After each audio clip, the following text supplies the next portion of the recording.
Bismillahirrahmanirrahim. Assalamualaikum warahmatullahi wabarakatuh. Kebawah Duli Yang Maha Mulia Paduka Seri Baginda Sultan Haji Hassan Al-Bolkiah Muizzaddin Wad Daulah Ibni Almarhum Sultan Haji Omar Ali Saifuddin Sa'dul Khairi Waddin, Sultan dan Yang di-Pertuan Negara Brunei Darussalam berkenan berangkat menghadiri pembukaan rasmi mesyuarat Ketua-Ketua Kerajaan Commonwealth Cogam ke-26 Restricted Executive Session dan Sesi Eksekutif yang berlangsung di Pusat Persidangan Kigali. Berangkat mengiringi Kebawah Duli Yang Maha Mulia Paduka Seri Baginda Sultan dan Yang di-Pertuan Negara Brunei Darussalam ialah Duli Yang Teramat Mulia Paduka Seri Pengiran Muda Abdul Matin. Sejurus keberangkatan tiba, Kebawah Duli Yang Maha Mulia dialu-alukan oleh Tuan Yang Terutama Paul Kagame, Presiden Republik Rwanda, dan di Right Honourable Patricia Scotland QC, Setiausaha Agong Commonwealth. Brunei Darussalam. Kebawah Duli Yang Maha Mulia seterusnya berangkat ke Plenary Hall bagi acara pembukaan rasmi Cogam bersama para pemimpin Commonwealth lainnya dan seterusnya menghadiri Restricted Executive Session bagi membincangkan mengenai pelantikan Setiausaha Agong Commonwealth yang baharu. Kebawah Duli Yang Maha Mulia kemudiannya berangkat menghadiri sesi eksekutif Cogam yang dipengerusikan oleh Presiden Republik Rwanda dan turut dihadiri oleh Ketua-Ketua Kerajaan Commonwealth. Status harian norma baharu COVID-19. Satu kes sedang berada dalam kategori 5 iaitu mereka yang memerlukan rawatan di unit rawatan intensif ICU. Sementara itu, 2 kes berada dalam kategori 4 iaitu mereka yang memerlukan bantuan oksigen dan di bawah pemantauan rapi. Kementerian Kesihatan juga memaklumkan 638 kes sembuh dilaporkan kemarin.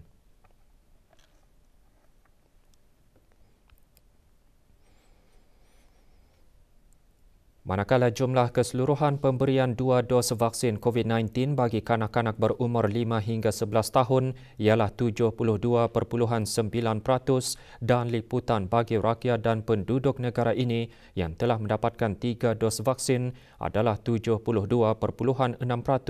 manakala 9.3% bagi 4 dos vaksin.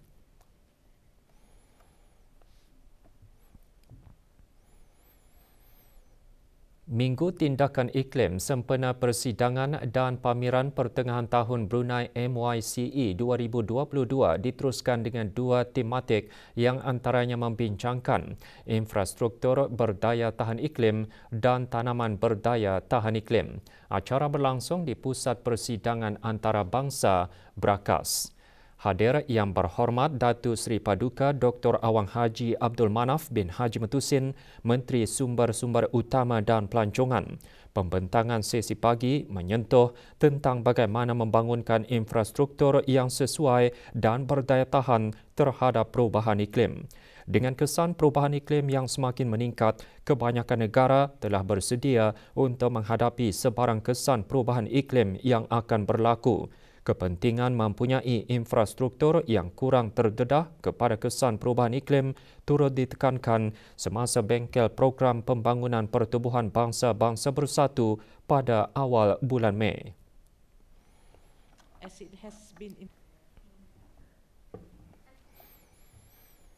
Sementara itu, 2 kertas dibentangkan petang kemarin dengan tema penyelidikan dan inovasi mengenai adaptasi dan kedayatahanan yang membincangkan kehidupan di kampung air dan pertanian pintar alam sekitar. Ia adalah relevan kepada laporan terbaharu panel antara kerajaan mengenai perubahan iklim yang menyatakan aktiviti manusia sebagai pemacu utama perubahan iklim.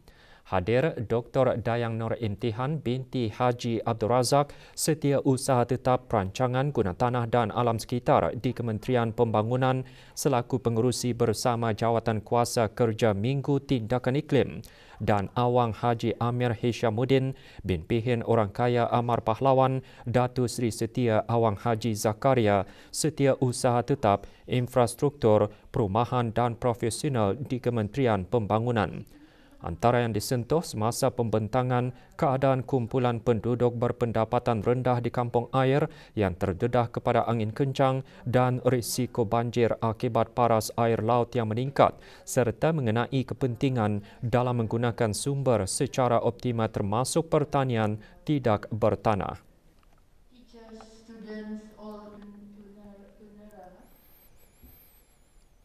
Awang Muhammad Al-Amin Afiq Safwat bin Abrahan muncul juara pertandingan Trash to Treasure sempena Minggu Tindakan Iklim Brunei MYCE 2022. Majlis penyampaian hadiah pertandingan berkenaan diselajurkan semasa majlis penutupan Minggu Tindakan Iklim Brunei MYCE 2022 di Pusat Persidangan Antarabangsa Brakas. Penyampaian hadiah disempurnakan oleh Yang Berhormat Datu Paduka Awang Haji Muhammad Juwanda bin Haji Abdul Rashid, Menteri Pembangunan. Pertandingan dianjurkan oleh Jabatan Alam Sekitar, Taman dan Rekreasi Kementerian Pembangunan dan disokong oleh Komiti Minggu Tindakan Iklim. Ia bertujuan meningkatkan kesedaran orang ramai akan potensi untuk mengguna semula bahan yang dibuang secara kreatif untuk dijadikan karya yang berfungsi. Hasil ciptaan para peserta akan dipamerkan di Kompleks Yayasan Sultan Haji Hassanah Bolkiah esok sehingga 3 Julai depan.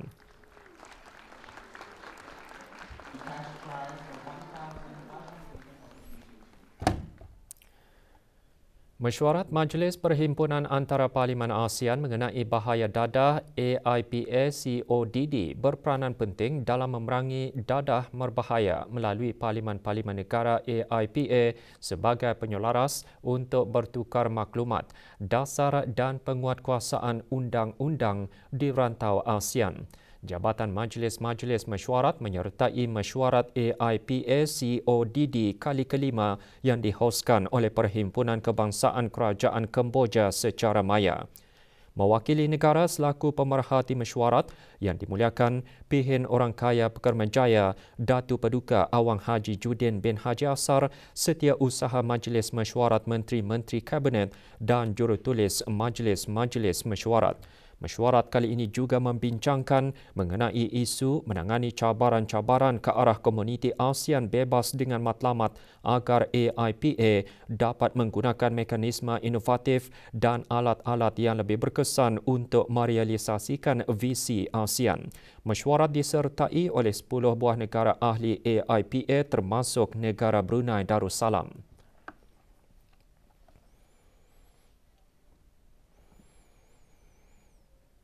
Pameran pengantin Simply Sayang Wedding Fair, The Wedding 2022 memberi peluang kepada para bakal pengantin untuk mendapatkan maklumat terkini perkhidmatan perkahwinan dan promosi yang disediakan.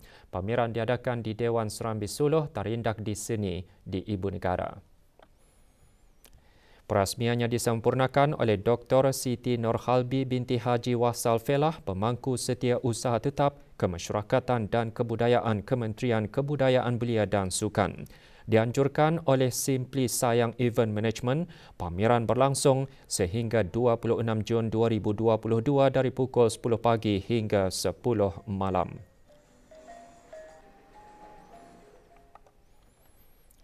Pegawai Pejabat Urusan Jemaah Haji Negara Brunei Darussalam Perubatan yang sudah berada di Mekah Al-Mukarramah sejak 20 hari bulan lalu telah membuat persiapan rapi dengan menyediakan klinik sementara yang berpusat di Hotel Voko Mekah. Laporannya bersama Azizi Ahmad. Seperti sebelumnya, para pegawai Pejabat Urusan Jemaah Haji Negara Brunei Darussalam Perubatan telah mengatur strategi-strategi di hotel-hotel penginapan para bakal jemaah.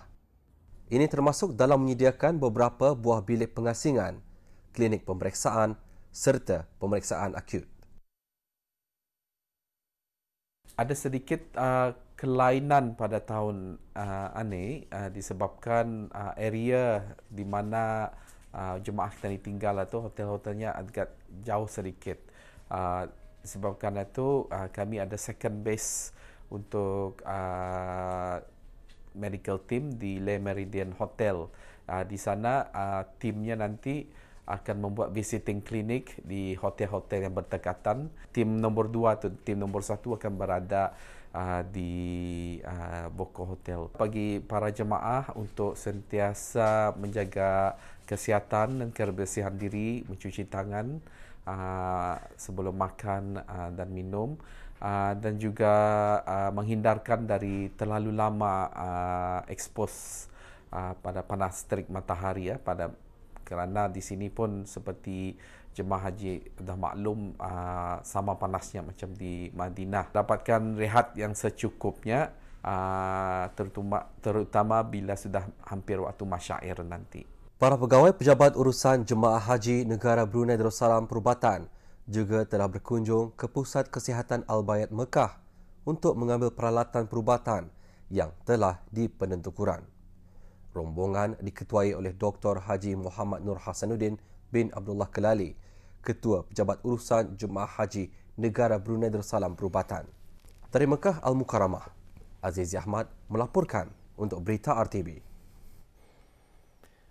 Sebahagian bakal jemaah haji negara Brunei Darussalam telah berangkat meninggalkan Madinah Al-Munawarah menuju Mekah Al-Mukarramah kemarin.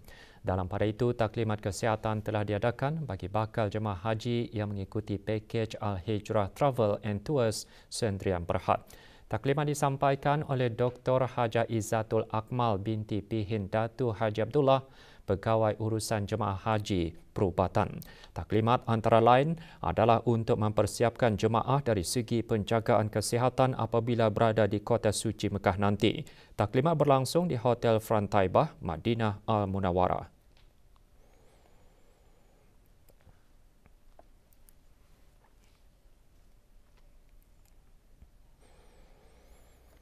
Agama Islam melarang umatnya daripada mendekati perkara yang boleh memudaratkan seperti meminum arak, berjudi, rasuah dan perkara yang boleh mengkhayalkan seperti penyalahgunaan dadah dan seumpamanya. Penyalahgunaan dan pengedaran dadah adalah dilarang dari segi syarak dan undang-undang negara kerana ia boleh mendatangkan kesan yang negatif dan memudaratkan.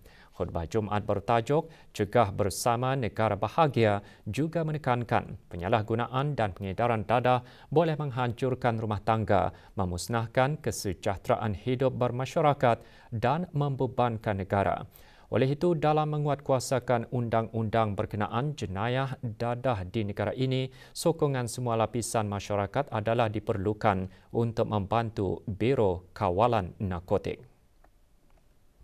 Justru adalah penting supaya masyarakat berganding bahu dan membantu pihak Biro Kawalan Narkotik mencegah dan membenteras kegiatan sindiket pengedaran dadah yang berlaku dalam negara ini, termasuk sikap mengambil peduli tentang aktiviti anak-anak dan keluarga yang boleh mencegah mereka daripada terjebak dari gejala berisiko ini. Akhirnya, bersempena memperingati Hari Antarabangsa menentang penyalahgunaan dan pengedaran dadah haram yang disambut pada 26 Jun 2022. Sesuai dengan tema tahun ini, Cegah Bersama Negara Bahagia. Marilah kita sama-sama meningkatkan kesedaran dan kefahaman terhadap bahaya penyalahgunaan dadah dan sama-samalah jua kita berusaha mengawal dan mencegahnya dari memusnahkan anak bangsa dan negara kita. Kelebihan ibadah korban antara yang dikongsikan semasa program tarbiyah di bulan Zulhijjah bersama Mu'alaf. Program anjuran Pusat Dakwah Islamiah melalui bahagian pembangunan Mu'alaf, tarbiyah Mu'alaf itu berlangsung di Pusat Dakwah Islamiah Brakas.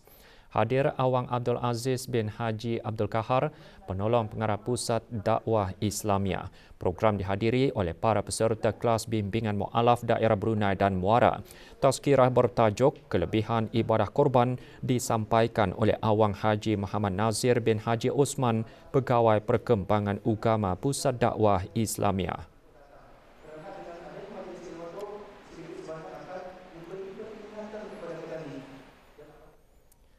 Kelas Al-Quran dan Mukadam di Masjid Surau dan Balai Ibadat seluruh negara telah pun dibuka semula. Setelah lebih 2 tahun ditiadakan, para tenaga pengajar dan pelajar menzahirkan rasa syukur.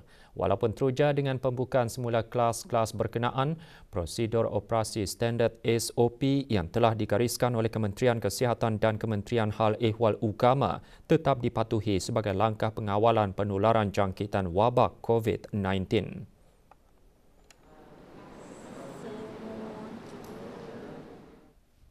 Di kalangan guru-guru sekolah sudah memadai untuk mengungsikan ART-nya yang negatif kalau sudah ia membuat semasa hari Rabu waktu bertugas. Kemudian yang kedua, di kalangan murid-murid, diorang ini hadir pada jam 8 pagi dan pulang 10 pagi.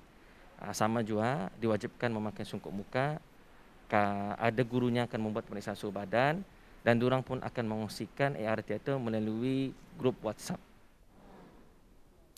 Salah seorang pelajar gembira kerana dapat bersemuka dengan guru dalam meningkatkan lagi mutu bacaan Al-Quran.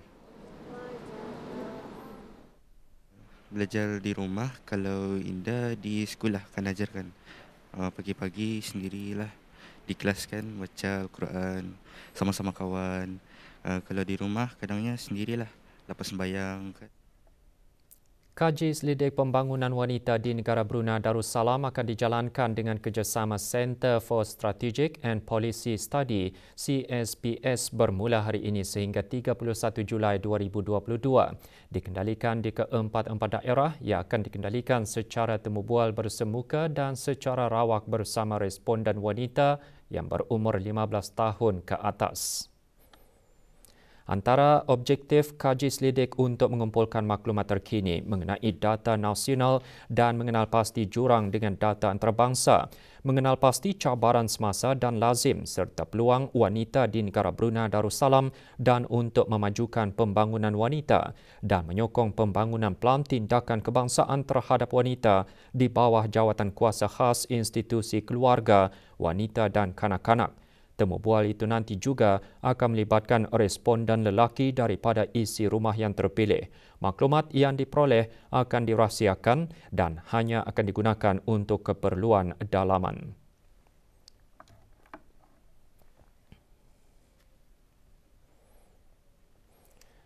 Sebahagian jalan di Jambatan Lebuh Raya Sultan Hassanah Bolkiah dan jalan penghubung Menglai ditutup sementara sehingga 30 Jun pukul 9 malam hingga 6 pagi. Jabatan Kerja Raya Kementerian Pembangunan memaklumkan penutupan tersebut bagi memberi laluan kerja penurapan aspal jalan raya di jalan-jalan berkenaan.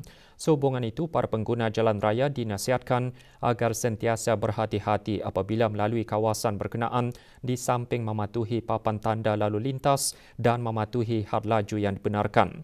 Sebarang aduan, hubungi talian Darussalam 123 atau live chat 833-3123, Facebook Jabatan Kerja Raya Brunei Darussalam atau email pro@pwd.gov.bn.